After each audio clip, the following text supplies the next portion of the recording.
রোহিঙ্গা মুক্ত ভোটার তালিকার দাবিতে পায়ে হেঁটে চিফ ইলেকশন অফিসারের যে অফিস, সিইও অফিস, সেখানে উপবিষ্ট হলেন। আমরা 50 জন বিজেপি এমএলএর সাথে সাথে পার্টির পক্ষে যিনি সমন্বয় করেন শিশির বাজোরিয়া, তিনি আমাদের সঙ্গ দিলেন ইলেকশন অফিসের গেট থেকে। আমরা অন্যদিকে দেখলাম এই রাজ্যের মুখ্যমন্ত্রী তিনি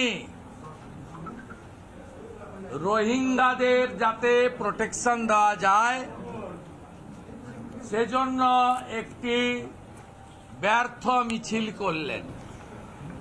মিছিলে জনগণের উপস্থিতি বা স্বতঃস্ফূর্ততা ছিল না বলে রণে ভঙ্গ দিয়ে বললেন, বেশি করে 21 তারিখে বলবো, ডিম ভাত খাইয়ে, আজকে আর কিছু বলছি না।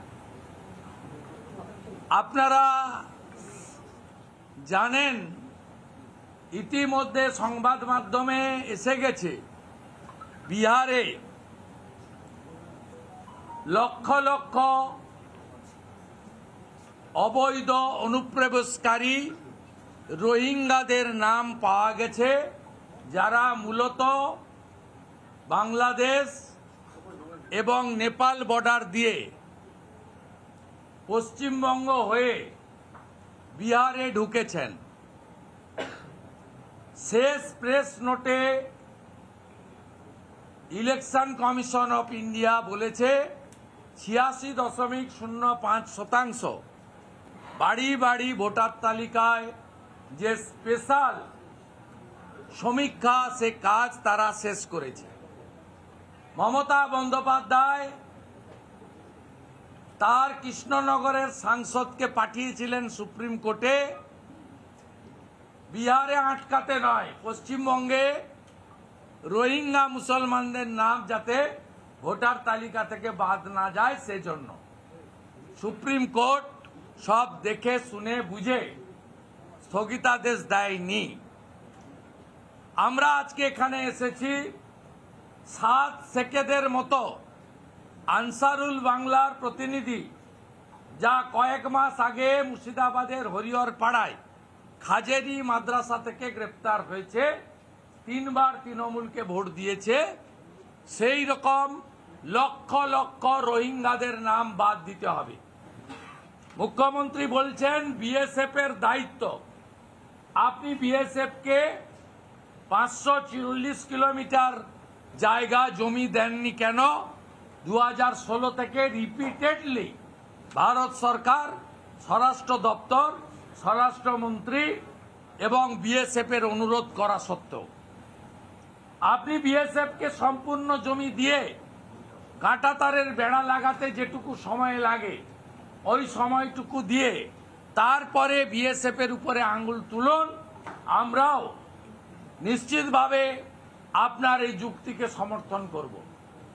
আপনি, আপনার সরকার পশ্চিমবঙ্গে ডেমোগ্রাফি বদলে দিয়েছে, শুধু পশ্চিমবঙ্গে নয়, যত ভুয়া আধার কার্ড, এপিক কার্ড ধরা পড়েছে উড়িষ্যাতে, ছত্তিশগড়ে, দিল্লিতে, হরিয়ানাতে, সব জায়গায় দেখা গেছে পশ্চিমবঙ্গে জাল বার্থ সার্টিফিকেট, জাল আধার কার্ড, জাল এপিক কার্ড, সাপ্লাই লাইন এবং হাব হচ্ছে ওয়েস্ট বেঙ্গল। একটা গোসাবার একটা গ্রাম পঞ্চায়েতের কর্মী উত্তম সর্দার, তিনি একটা গ্রাম পঞ্চায়েতে 3,500 বার্থ সার্টিফিকেট দিয়েছেন, ইচ 2000 রুপিজ বিনিময়ে। পশ্চিমবঙ্গের অবস্থা কোন জায়গায় গেছেন দেখুন। পপুলেশন গ্রোথ, জাতীয় গড় আর পশ্চিমবঙ্গের গড় দেখুন। জাতীয় গড়ের থেকে পশ্চিমবঙ্গের গ্রোথ লাস্ট সেন্সাস 2011 10% বাড়ানো, আর ভোটার তালিকা 16 থেকে 25 কি অবস্থা করেছেন দেখুন। ভোটার তালিকা মেখলিগঞ্জ 2014 থেকে 24 মানে খালার আমলে 24.77% ইনক্রিজ। মাথাভাঙা 21.79, কোচবিহার উত্তর 19.59, কোচবিহার দক্ষিণ 19.47, শীতলকুচি 24.62, দিনহাটা 25.93, একইভাবে নাটাবাড়ি, তুফারগঞ্জ, কুমারগ্রামে 21.10, কালচিনিতে 23.32। দেখুন এই ভোটার লিস্টের গ্রোথ দেখুন। জাতীয় গ্রোথ 7%, 9টি বাংলাদেশ বর্ডার ডিস্ট্রিক্টে এভারেজ গ্রোথ 20 থেকে 30%। এমনকি কলকাতার পাশে রাজারহাট, নিউ টাউন, কসবা, এখানকার ডেমোগ্রাফি যেভাবে পাল্টে দিয়েছেন রোহিঙ্গাদের ঢুকিয়ে, তাতে ডক্টর শ্যামাপ্রসাদ মুখার্জির নেতৃত্বে 1947 সালের 20 জুন 58 জন হিন্দু আইনসভার মেম্বার যে হিন্দু হোমল্যান্ড দিয়েছিল, এই হিন্দু হোমল্যান্ড আমাদের হাতের বাইরে চলে গেছে। এই দেখুন পপুলেশন গ্রোথ কিভাবে বেড়েছে। নর্থ 24 পরগনা মূলত বসিরহাট, স্বরূপনগর, হিঙ্গলগঞ্জ, বাদুড়িয়া, মিনাখা। সাউথ 24 পরগনা 18.20, মূলত ক্যানিং, ভাঙড়, গোসাবা, কুলতুলি, জয়নগর, সাগর, পাথর প্রতিমা, ফলতা, মগরাহাট, মেটিয়াবুরুজ। এই এলাকায় কিভাবে ডেমোগ্রাফি পাল্টে দিয়েছেন আপনারা। এবারে বলুন পশ্চিমবঙ্গ বাঁচবে না, শেষ হয়ে যাবে। 540 কিলোমিটার বর্ডারে ফেন্সিং নেই, জমি আপনি দেননি, জমি ডাইরেক্ট অধিগ্রহণ ভারত সরকার করতে পারে না। অন্যদিকে আমি বলি যদি বিহারের 30 লাখ মিডিয়ার রিপোর্ট সত্যি হয়, পশ্চিমবঙ্গে 90 লক্ষ হবে। অবিলম্বে বাড়ি বাড়ি তল্লাশি চাই, বাড়ি বাড়ি সমীক্ষা চাই। আমরা এই কথা বলেছি, আমরা বলেছি আমার অভিযোগের ভিত্তিতে লিডার অব অপোজিশন এগরাতে আশা কর্মীদের নিয়োগ করেছিলেন। আমি কমপ্লেন করার পরে গোটা ভারতে বিএলওর নতুন এসেছে। এই বিএলও তালিকা কেন এগরার এসডিওকে সাসপেন্ড করবেন না? কাকদ্বীপে ধরা পড়েছে ডাটা এন্ট্রি যিনি করেন, তিনি নাম কাটছেন আর নাম তুলছেন, তাকে আপনি সাসপেন্ড করে এফআইআর করেছেন। কেন কাকদ্বীপের এসডিওর বিরুদ্ধে ব্যবস্থা হবে না? এখনো বিএলও তালিকা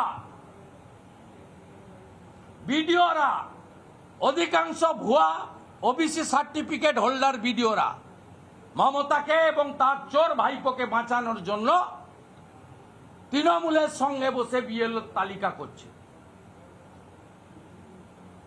উদাহরণ 1, বহরমপুর বিধানসভা প্যারা টিচারদের নাম বিএলওতে দিয়েছেন। উদাহরণ 2, দক্ষিণ 24 পরগনা ভোকেশনাল টিচারদেরকে বিএলও দিয়েছেন। এরা ইলেকশন কমিশনকেও মানে না, ভারতের ইলেকশন কমিশনের গাইডলাইন কেউ মানে না। আমরা এবারে প্রত্যেকটা ইঞ্চিতে ধরব। কোন বিএলও তিনি যদি মমতা ব্যানার্জি বা তৃণমূলের কথা শুনে এই অবৈধ কাজ করেন, এদের অবস্থা কাকদ্বীপের ডাটা এন্ট্রি অপারেটরের মতো যাতে হয় তার জন্য সজাগ দৃষ্টি ভারতীয় জনতা পার্টি এবং জনগণ সাথে মিডিয়া আপনাদের অনুরোধ করব রাখতে হবে। পশ্চিমবঙ্গে বাঁচাতে হবে। উদাহরণ 7 শেখ 3 বার ভোট দিয়েছে আনসারুল বাংলা, ছে আছে রোহিঙ্গা মুসলমান। এবং আমরা বলেছি তৃণমূলের প্রভাবিত বিএলওরা বাংলাদেশ থেকে ধর্মীয় উৎপীড়নের কারণে আসা কোন বাঙালি হিন্দু নমশূদ্র মতুয়াকে রাজবংশীকে যদি ডিস্টার্ব করে আমরা ছাড়ব না। কারণ সিএএতে হিন্দু, শিখ, খ্রিস্টান, জৈন, পার্সি, বুদ্ধিস্টদেরকে প্রোটেক্টেড করে দিয়ে গেছেন মাননীয় নরেন্দ্র মোদীজির সরকার। খুব পরিষ্কারভাবে এই আইন আমরা তুলে ধরেছি। আমাদের আর একটি বিষয়ে, দুটি বিষয় আমরা জানিয়েছিলাম। একটা হচ্ছে অল পার্টি মিটিংয়ে বিজেপির প্রতিনিধিরা আক্রান্ত হচ্ছেন কেন। বজবজে আক্রান্ত হয়েছে, প্রতিবাদ করতে গিয়ে কেন্দ্রীয় মন্ত্রী ডক্টর সুকান্ত মজুমদার আক্রান্ত হয়েছে, এফআইআর হয়েছে, নো অ্যারেস্ট টিল। মন্তেশ্বরে Ahmed Hasan all party meeting এর মধ্যে বিজেপিকে মেরেছে, এফআইআর হয়েছে, আহমেদ হাসানের অ্যারেস্ট হয়নি। মন্তেশ্বর ব্লকে সমস্ত অল পার্টি মিটিং, শুধু বিজেপি নয় তৃণমূল ছাড়া অন্য অপোজিশন পার্টিও বয়কট করেছে। তাহলে আপনি আপনার যে ভিডিও আছে পুলিশের সামনে, আপনার ইলেকশন কমিশনের ডাকা সর্বদলীয় সভায় বিজেপির প্রতিনিধিদেরকে প্রোটেকশন দিতে পারছেন না, ভোটারদেরকে কি করে প্রোটেকশন দেবেন? এই অভিযোগ আমরা তুলেছি। উনি অভিযোগগুলো পেয়েছেন বলেছেন, আর উত্তর দেননি। আর একটা তিনি স্পষ্ট উত্তর দিয়েছেন, 1200 ভোটারে এবারে বুথ হচ্ছে। 80,500 বুথ ছিল, বেড়ে 99,000 হচ্ছে। বহু জায়গায় block level, SDO level, DM লেভেলে আমরা বা অন্য পলিটিক্যাল পার্টি ভালনারেবল জোনগুলোতে বুথের ক্ষেত্রে যে আপত্তি বা বিকল্প প্রস্তাব দিয়েছিল, সেই প্রস্তাব ডিএমরা অধিকাংশ জায়গায় মানেননি। এখন অব্দি আলিপুরদুয়ার এবং মালদার প্রপোজাল এখানে এসেছে, সোফার মাই নলেজ। সেখানে অল পার্টি মিটিংয়ে যে প্রপোজাল ছিল, ভিডিও যে বিজেপি যে লিখিত কমপ্লেন করেছে একটাও ইনকর্পোরেট করেনি। তৃণমূলের সঙ্গে কথা বলে পাঠিয়ে দিয়েছে প্রপোজাল। সিও পরিষ্কার বলেছে যে আমার ইসিআই ইনস্ট্রাকশন আছে, আমি অল অ্যাফিলিয়েটেড ন্যাশনাল, আমরা তো ন্যাশনাল আর তৃণমূল তো স্টেট পার্টি, অল ন্যাশনাল এবং স্টেট পার্টিকে আমি অল পার্টি মিটিং করে তারপরেই দিল্লিতে পাঠাবো ফর অ্যাপ্রুভেল, তার আগে আমি পাঠাবো না। এবং মিস্টার শিশির বাজোরিয়া ওখানে বলেছেন সাফিসিয়েন্ট টাইম দিয়ে ডিএমদের পাঠানো প্রপোজাল আমাদেরকে দিতে হবে। নানা ধরনের কন্টেন্ট দেখার জন্য লাইক করুন, শেয়ার করুন আমাদের ফেসবুক পেজ, সাবস্ক্রাইব করুন আমাদের ইউটিউব চ্যানেল। পাশাপাশি অন্যান্য ব্রেকিং নিউজের জন্য অবশ্যই চোখ রাখুন রিপাবলিক বাংলায়।